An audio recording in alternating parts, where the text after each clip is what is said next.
Good afternoon పిల్లలు. Good afternoon madam. మనం ఈ రోజు తలకట్టు దీర్ఘం నేర్చుకున్నాం కదా. అయితే అక్షరాలకి తలకట్టు దీర్ఘం ఇచ్చినప్పుడు ఎలా పలుకుతాయో మనం నేర్చుకుందామా? అయితే అందుకోసం నేను ఒక మోడల్ ని తయారు చేసుకొచ్చాను. చూపించమంటారా? చూపించరా? ఓకే, చూడండి. ఇదేంటి? అరటికాయ గెల కదా. ఆ అరటికాయలో కా ఉందా లేదా, అంటే దీర్ఘం ఉందా లేదా? ఇక్కడ చూడండి. కాకు దీర్ఘం ఇస్తే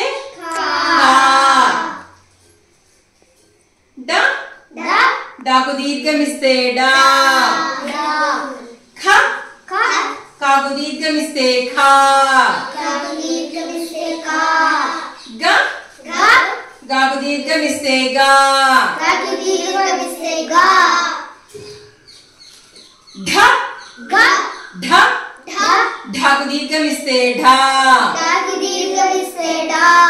ఇలా మనము తలకట్టు దీర్ఘం అక్షరాలు అన్ని కూడా తేడా, అంటే మనం అక్షరాన్ని పలికేటప్పుడు తేడా గమనిస్తున్నారా మీరు? చూడండి, క కా ఆ పలుకుతుంది కదా. చెప్పారు కదా తలకట్టు అంటే ఆ లాగా పలుకుతుందని, దీర్ఘం అయితే ఆ లాగా పలుకుతుందని చెప్పాను కదా.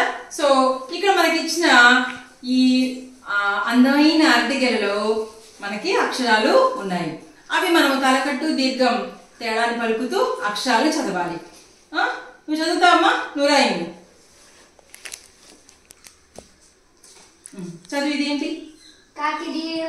ముందు తలకట్టు చదువు. Very good. నూరానా రెహమాన్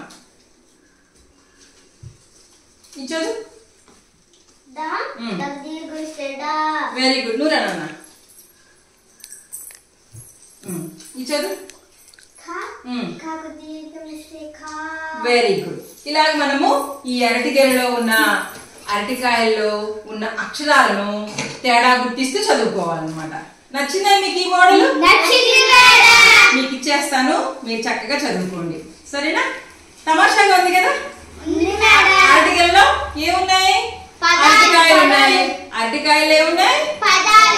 అక్షరాలు ఉన్నాయి. తలకట్టు దీర్ఘం అక్షరాలు తేడాలను గుర్తించి చదివే విధంగా ఉన్నాయి. నచ్చిందా మీకు ఇది? Very good.